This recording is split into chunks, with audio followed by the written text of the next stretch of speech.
I never thought life could be so picture perfect. My name is Claire, and just 6 months ago, I married the love of my life, Alex. We're both 28, ambitious, and we've been together since college. We recently bought a cozy house in the suburbs, a place we could truly call our own. Alex works in finance, and I'm in marketing. We're the couple that has it all, or so it seemed. One evening, I was setting the table for dinner, waiting for Alex to come home. He'd been working late a lot lately. Just then, my younger sister Lily dropped by. She lives nearby with her husband, Mike. Lily's always been more than a sister to me. She's my confidant, my best friend.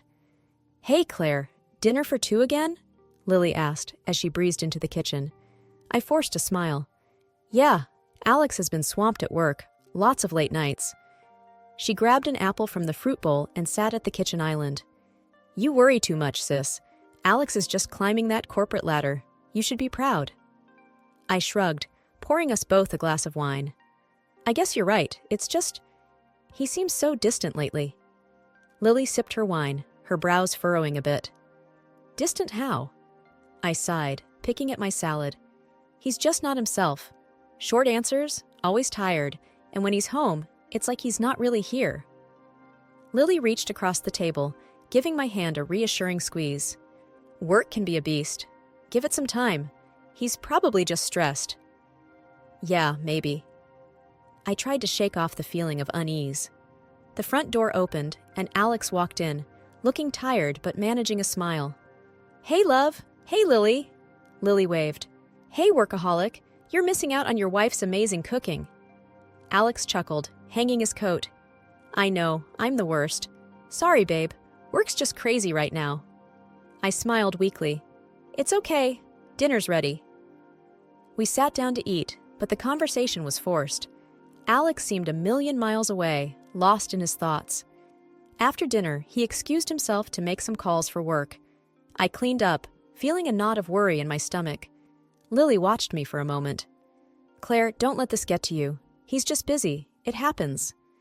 I nodded, not entirely convinced. "You're probably right." As I watched Alex talking on the phone from the living room, his expression serious and distant, I couldn't help but wonder if Lily was just trying to keep me from worrying. Little did I know, this was just the beginning. The weeks slipped by, and Alex's late nights became the new normal. It was a cold Tuesday evening, and I was sitting on the couch, staring at my phone. It was almost 10 p.m., and Alex wasn't home yet. My concern was turning into frustration.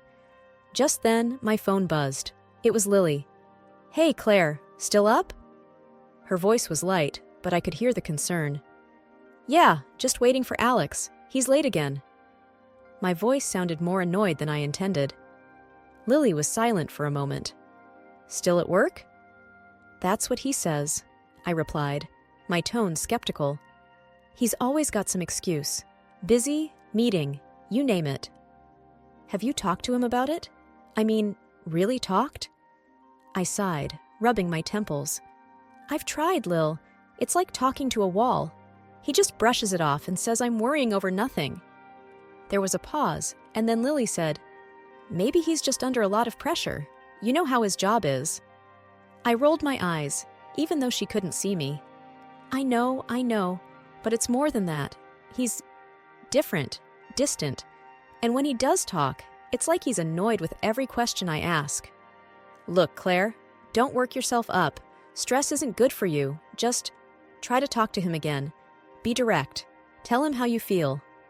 "Yeah, I'll try." I wasn't convinced it would change anything. When Alex finally came home that night, I was waiting for him in the living room. He looked exhausted, and my heart softened a bit, but I needed answers. "Alex, we need to talk," I said, trying to keep my voice steady. He looked surprised, but nodded, sitting down across from me. "What's up?" "It's about these late nights at work and your trips. It's like you're not here even when you are. It's affecting us, our marriage." Alex ran a hand through his hair.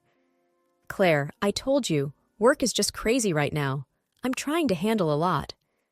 "But that's just it, Alex. It's always work. You've changed. We barely talk, and when we do, it feels like you're miles away." He sighed, frustration evident in his voice. I'm doing this for us, for our future. Can't you see that? I'm under a lot of pressure. I get that, but it feels like you're pushing me away. I miss us, Alex, how we used to be. He stood up abruptly, his expression hardening. I don't have time for this right now, Claire. I'm tired and I have an early morning.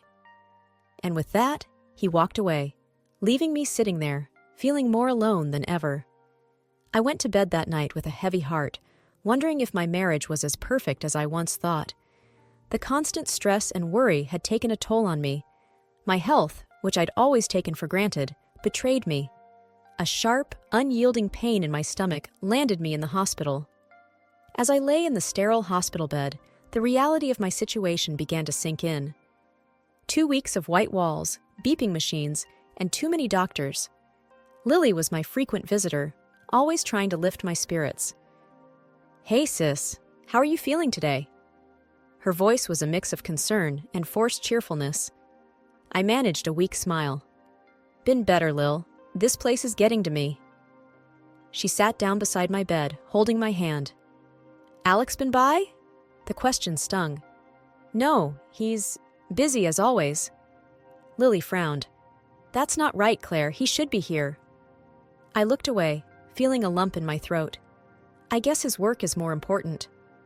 There was silence for a moment, and then Lily said firmly, No, Claire, you're important. You're his wife. He should be here for you. Her words were meant to be comforting, but they just made me feel more alone.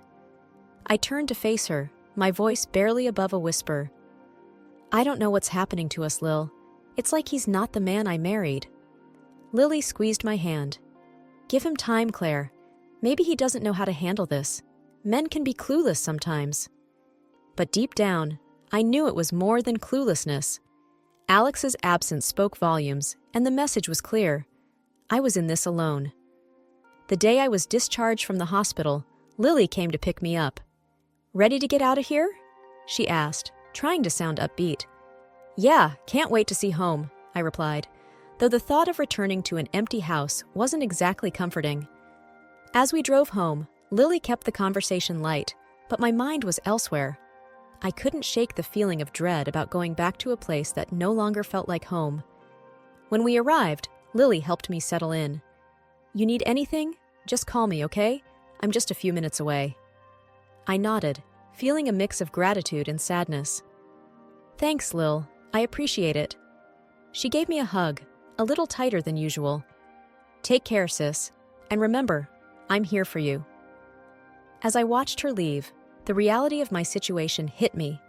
My marriage was on the brink, and the only person I could rely on was my sister. The feeling of isolation in my own home was overwhelming, and for the first time, I began to accept that my life was changing, and not for the better. Back at home, the silence was deafening. Alex was still at work, or so he said. The house felt neglected, dusty and unkempt, a stark contrast to the neat home we once shared. I decided to distract myself by cleaning, starting with our bedroom. As I was vacuuming under the bed, something small and shiny caught my eye. It was an earring, a gold one with a red stone. Not mine, definitely. My heart raced as a realization hit me. It looked exactly like the pair Lily wore often. Later that evening, Alex came home. I confronted him, holding the earring out. Alex, what is this? Where did this come from? He glanced at the earring and then at me, his face unreadable. I don't know, Claire. Maybe it's one of yours? It's not mine. I've never seen it before. My voice was firm, but inside I was shaking. He shrugged, avoiding my gaze. Maybe it's Lily's or one of your friends. I don't keep track of your jewelry, Claire. His dismissive tone infuriated me. You think I wouldn't recognize my own sister's earring? Or my friend's, for that matter? Alex's expression hardened. I don't know what you want me to say, Claire. It's just an earring. Maybe it got mixed up in our stuff when we moved in. I knew he was lying. The earring was too distinctive, too familiar. Don't treat me like I'm stupid, Alex. This is Lily's earring. How did it end up under our bed? He sighed, rubbing his forehead. Look, Claire, I'm tired. Can we not do this now? I've had a long day. But I couldn't let it go. No, we're going to talk about this now. This is serious. He looked at me, his eyes cold. "I'm not having this conversation, Claire. You're blowing this out of proportion." With that, he walked away, leaving me standing there, the earrings still in my hand. My mind was racing with thoughts. Was there something going on between Alex and Lily? No, it couldn't be. But the doubt had already planted itself in my mind. I couldn't sleep that night. The earring lay on my nightstand, a glaring symbol of betrayal. I recalled the looks exchanged between Alex and Lily, the times they were alone together. But I pushed those thoughts away. I couldn't accuse my sister and my husband without any proof. The next day, I called Lily. My voice was shaky as I asked, "Lily, did you lose one of your earrings? A gold one with a red stone?" There was a brief pause on the other end. "No, why? Did you find one?" "Yeah, under our bed." I tried to sound casual, but my voice betrayed me. "That's strange. It's not mine, though. Maybe it's one of your other friends." Her answer didn't convince me. I knew her too well. "Okay, just thought I'd ask." We said our goodbyes, but the conversation left me more unsettled. I felt trapped in a web of lies, unable to find a way out. The earring was a piece of a puzzle I wasn't sure I wanted to complete. The possibility that my husband and my sister could betray me was too painful to consider. For now, I decided to keep my suspicions to myself, hoping that time would reveal the truth. The days following the earring discovery were filled with unease. I couldn't shake the feeling that something was off. It wasn't just the earring anymore. It was the way Alex and Lily had been acting. I started to recall instances, little moments that I had brushed off before, looks they exchanged, whispers I couldn't quite catch. One evening, as I was sitting on the couch lost in thought, Alex announced another business trip. "I have to go to New York for a few days. Big project," he said, barely looking at me. I nodded, trying to appear indifferent. "When will you be back?" "In about a week. Don't wait up for me," he replied, his tone dismissive. After he left, I called Lily. I needed to talk, to see her reaction when I brought up Alex's trip. "Hey, Lily, Alex is off to New York for a week. Business as usual," I said, trying to sound casual. "Oh, really? That's a long trip," Lily responded, her voice faltering slightly. "Yeah, it is. Hey, I was thinking, we could spend this time together," I suggested, watching for her reaction. There was a pause. Then Lily replied, a bit too quickly, "I can't, Claire. I was planning to go see them next week. Already promised Mom." The coincidence struck me. Next week? When Alex is away? "It's okay. Some other time," I said, my mind racing with suspicions. We ended the call, but my thoughts were in turmoil. The timing was too convenient, too coincidental. I remembered how often Lily's visits to our parents aligned with Alex's business trips. It couldn't be just a coincidence. That night, I lay in bed, unable to sleep. The pieces of the puzzle were slowly fitting together, forming a picture I didn't want to see. My husband and my sister, could they really be having an affair? The next day, I decided to take a more direct approach. I called Lily again. "Hey, Lily, I was thinking, since you're going to see Mom and Dad next week, why don't I come along? It'd be nice to spend some time together." Lily's response was immediate and a bit too sharp. "No, Claire, it's not a good time. They're busy, and I already have plans with them. Let's plan for another time." Her tone, her excuses, they didn't add up. "Are you sure? I really don't mind." "Claire," I said no. "It's just not a good time," Lily snapped, her voice tinged with irritation. The nagging suspicion about Alex and Lily wouldn't leave me. It was like a constant buzz in my head. One night, after Alex had fallen asleep, I made a decision that I never thought I'd have to. I crept quietly to his side of the bed and carefully picked up his phone. My hands were shaking as I unlocked it. I knew it was wrong, but I had to know. I went through his messages first. Nothing. Then his emails. Again, nothing out of the ordinary. But when I checked his browser history, I found it. A booking confirmation for a hotel in New York. For two. My heart sank. I put the phone back and went to the living room, trying to process everything. I felt betrayed, angry, and utterly heartbroken. How could they do this to me? To us? The next morning, Alex left for his trip as usual. "I'll call you when I land," he said, giving me a quick kiss on the cheek. I forced a smile. "Safe travels." After he left, I called Lily. I needed to hear her lie to me one more time. "Hey, Lily, I was thinking of coming over today. Maybe we could hang out?" There was a pause. Then she replied, her voice uneasy. "Actually, Claire, I'm heading out to Mom and Dad's today, remember?" "Right, of course," I said, my voice steady despite the turmoil inside. "Have a good trip then." "Yeah, thanks. We'll catch up when I get back," she said quickly and hung up. I sat there for a long time, feeling a mix of emotions. I was hurt, yes, but there was also a sense of clarity. I knew what I had to do next. It wasn't going to be easy, but I couldn't let them get away with this. That evening, I made an important call. It was a step I never imagined taking, but I needed solid proof. After the call, I sat in silence, a plan forming in my mind. I was going to confront them, but not yet. I needed undeniable proof first, and when I had it, they would have nowhere to hide. The week felt like a blur. Every day felt longer than the last, each minute dragging on as I awaited the inevitable truth. Finally, the call came. "We've got what you need," they said on the other end of the phone. After I hung up, a plan started forming in my head. I needed to confront them, but I wanted to do it my way, on my terms. A family dinner, that would be perfect. A place where they couldn't escape the truth. I called Alex first. "Hey, when you get back, I was thinking we could have a family dinner. It's been a while since we all got together." "Sure, sounds good," he replied, his voice casual. "When were you thinking?" "How about the day after you get back? I'll invite Lily and Mike too."